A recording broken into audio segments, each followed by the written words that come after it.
Komið þið sæl, þetta Ísland í dag. Sigurjón Árnason var bankastjóri Landsbankans þangað til í síðustu viku. Hann telur að bjarga hefði mátt íslensku bönkunum þannig að þeir hefðu allir lifað af þessar þrengingar sem við göngum nú í gegnum. Sindri Sindrason hitti hann rétt áðan. Því það sem hefur gerst í mínum huga er það að það er búið að leyfa einhvern veginn inn í hagkerfin, inn í kapítalismann, hluti sem brjóta gegn grundvallar prinsipum kapítalisma. Og þess vegna riðar allt til falls. Það er búið að leyfa það að selja eitthvað það sem menn eiga ekki, en í mínum huga er eignarréttur eitt af grunnprinsipu kapítalisma, þar sem menn geta tekið verðbréf sem menn eiga ekki og jafnvel hafa ekki eins og formlega fengið að láni og selja þau með það markmið að kaupa það aftur síðar á lægra verði og skila þeim. Þannig að þá er búið að brjóta fyrsta prinsipi sem er eignarrétturinn að mér finnst, og í öðru lagi þá er búið að brjóta prinsip framboð eftirspurnar. Það er alltaf komið meira framboð einhverju sem er í rauninni ekki til. Það er að segja, sá sem ábyrgði, hann vildi kannski ekki selja þau, hann vildi ekki eins og lána þau, eða minnst vissi ekki af því að hann væri að lána þau. Það kannski stóð einhverju smáaletri einhvers staðar þegar sem hann lagði bréfið sín í vörslu hjá einhverju stóru fyrirtæki, eða þessum stóru fjármálafyrirtækjum. Hann lagði bréfið í vörslu, en vissi ekki að smáaletrin stóð að það mætti taka bréfin að lána og selja þau. Þannig að það er búið að búa til auka framboð.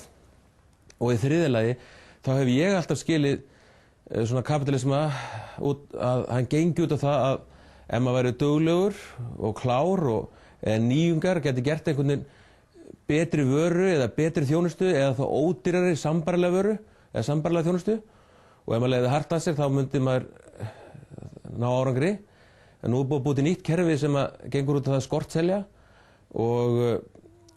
og eftir þú getur rauninni ráðist á einhvern annan með það markmið að reyna að koma honum illa og það er virkilega tekst að koma honum alveg á kné, þá græðir mest. Hugsaður, ef maður mætti kaupa brunatryggingar á hús sem maður á ekki sjálfur. Ég geti keypt bara brunatryggingu á þetta hús sem við erum í dag, og ég geti keypt hana og bara allir geti keypt brunatryggingu á þetta hús. Það væri svona marg yfir tryggt. Þá er ekkert ólíklegt að fyrir rest myndi kvikna í húsinu og allir myndi græða. En fólki sem er að vinna í húsinu og á sér einskis í von, það verður fyrir tjóni. En ef við förum aftur yfir til Íslands, hvernig stendur á því að við lendum í þessum hætti og hvernig við lendum í rauninni svona þungt í þessu ef svo maður komast, þá á þessar tvær skýringar að ég held. Í fyrsta lagi er svo að það er náttúrulega bara fárviðri í heiminum og sem geisar og allir að lendi í svona út um allt. Þetta er ekkert sér íslenskt fyrirbrigði, en við lendum þyngri í þessu heldur en aðrir af þeim sökum að baklandið er hlutfallslega lítið og veikara heldur en stærð bankakerfisins vísa til.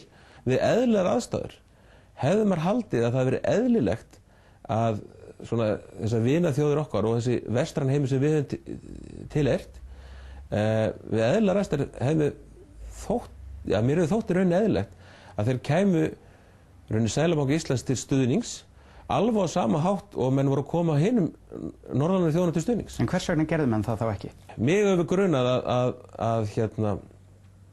að við höfum rauninni bara verið yfirgefnir og menn hafi nánast ákveðið það að styðja ekki við bakið Íslendingum. En hvers vegna? Já, með sama hátti að menn ákveðið til að styðja við bakið á Bear Stearns en láti síðan Lehman fara og síðan styðja við alla eftir það. Stafar einhverju ógn af okkur?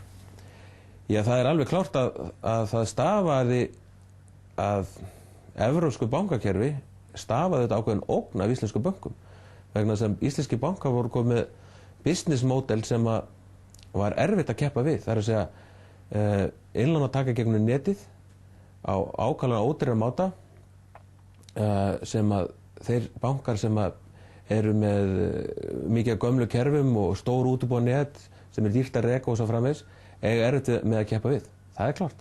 En býtum við, Sigurjón, ertu þá að segja að þessi stóru bankar út í heimi voru öfundsjúkur út í íslenska bankakerfi sem var svona langt á undan öllum öðrum að menn ákveða að fara gegn því? Já, það er kannski erfitt að segja þetta akkurat svona tært eins og þú segir frá þessu svona. Ég held að það sé betra að segja þetta svona meira almennum orðum heldur en þegar þú segir þetta svona klift og skorið. getur ekki líka verið að íslenska bankakerfi hafi bara farið í þrot og að bankarnir hafi farið í þrot vegna þess að menn hafi verið í ofurlána starfsemi, bara eins og Landsbankinn sem að lánar þarna, lánadrottinn fyrirtækin eins og Eimskips og Icelandic 365 Baugs, manna eins og Hannesar Smárasonar.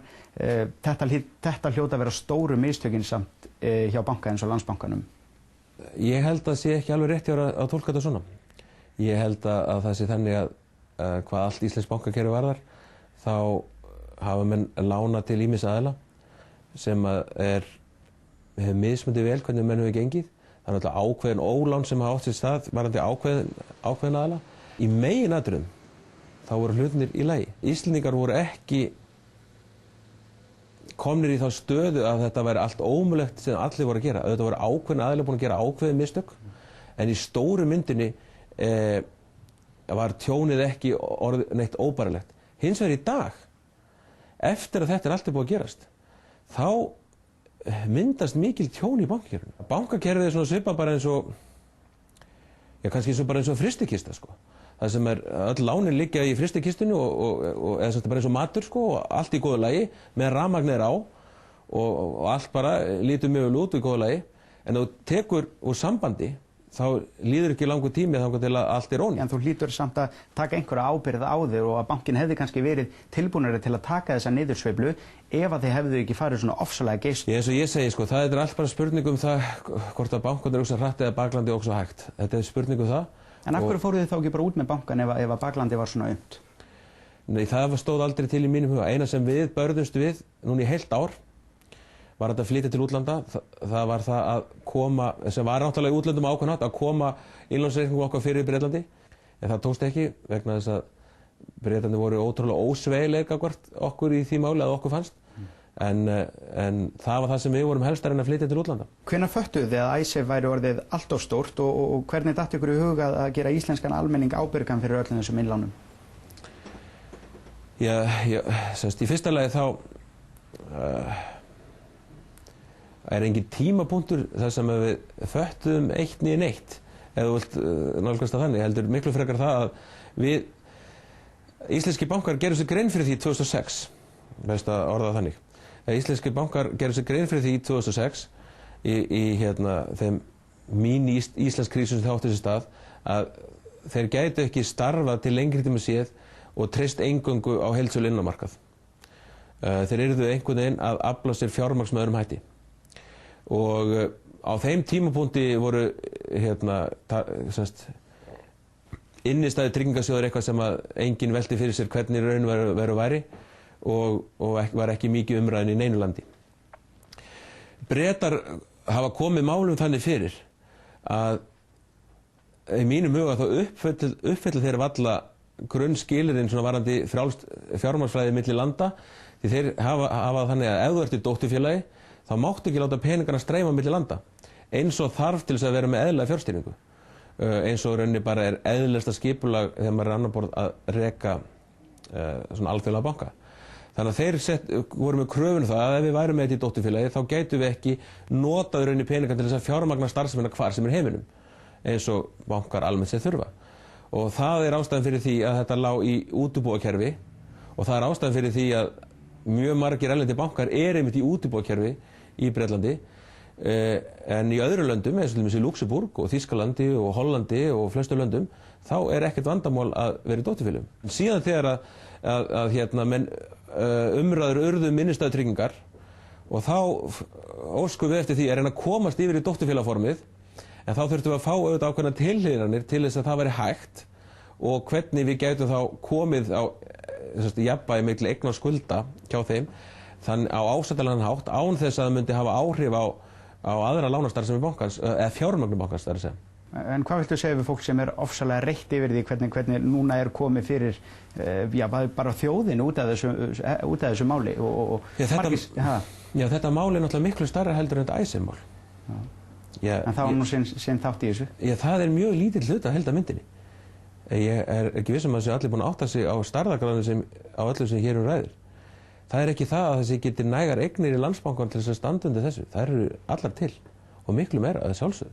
Vegna þess að það Þannig að þú segir að Landsbankinn geti staðið undir því að endurgreiða innlán í Bretlandi og Hollandi? Já. gefið að það eigi ekki, allar eignirnar eigi ekki að grotna niður og skemmast á undanförnum dögum og næstu dögum. Það var auðvitað jafnvægi milli eigna og skulda. Við áttum 32 milljarða evra af eignum og skuldum 30 milljarða og vorum eigið upp á 2. Það var auðvitað jafnvægi hérna á milli. En við þessar aðgerðir eins og hér hefur gerst, þá myndast auðvitað mikið tjón og vonandi verður tjónið ekki það mikið að það verði ekki nægt, en það á auðvitað að vera nægt. Og þessi lög sem hafa einhvern skilningi verið notuð til að taka yfir alla íslensku bankana, þau eru hönnuð þannig að innlánseigendur eru látnir verið í forgangi umfram skuldabréfaeigendur og þar af leiðandi, ef tjónið sem verður við þessa aðgerð verður ekki þeim meira, þá er klárt að ef innlánseigendurinn fyrir framan allar skuldabréfaeigendurnar, þá getur ímyndað hvað þjónið þarf að vera ofboðslega stórt til þess að sé ekki nægu peningu fyrir alla innlánseigendur. Snjóboltinn fer eiginlega bara að rúlla þegar Glitnir er settur í þrot. Hefði hann ekki verið settur í þrot og hefðu stjórnendur þar fengið neyðarlán, væru við í þessari stöðu sem við erum í dag? Nei, við værum ekki í þessari stöðu sem við erum í dag. Það jók svo mjög á hraðan að bankar sem áttu mjög mikið laustfé upp á þessa ferlis, þeir mistuðu mjög hratt út og það byrjaði að þrengjast að lánalínum. Það var menn voru mistu lánshæfismatseinkana niður og hvert áfallið kom á fætur öðru. Það var auðvitað ákveðin erfiðleika til staðar og menn voru svona að ströggla ef svo voru komast og myndu ennþá vera að ströggla í dag. En munurinn hins vegar sá að núna í dag þá loksins hinn alþjóðlegi heimur að fara að gera þær breytingar sem til þarf til þess að mynda ákveðina trú og trausta markaðnum sem veldu því að menn myndu komast allir bankar komast í gegnum sína skafla sem framöndan á næsta ári. Því núna ef þið lesið blöðin í dag, þá komin upp svo hugmynd sem grundvallar forsenda fyrir því að sleppa í gegnum þetta og hún svo að það komi einhvers konar allsherjar ríkisábyrgð, það er það sem menn að skipuleggja Evrópu, allsherjar ríkisábyrgð á allan millibankamarkaðinn. Það er að myndist traust á milli banka og eðlilegt peningaflæði verði milli banka, en það var einmitt orðinn vandinn.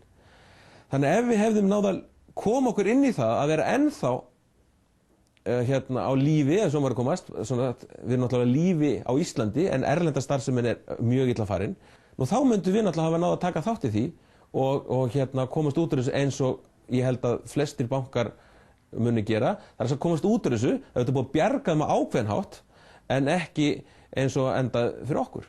Þú ert hundfúll? Já, ég má að segja það. Maður auðvitað sára svektur yfir því að þetta fór með þessum hætti vegna þess að mér sýnist að ekki þurfti nema að komast nokkra vikur í viðbót til að komast inn í þetta nýja kerfi sem núna er verið að skipuleggja og þá myndu allir bankar sem komast inn í það, þeir munu lifa.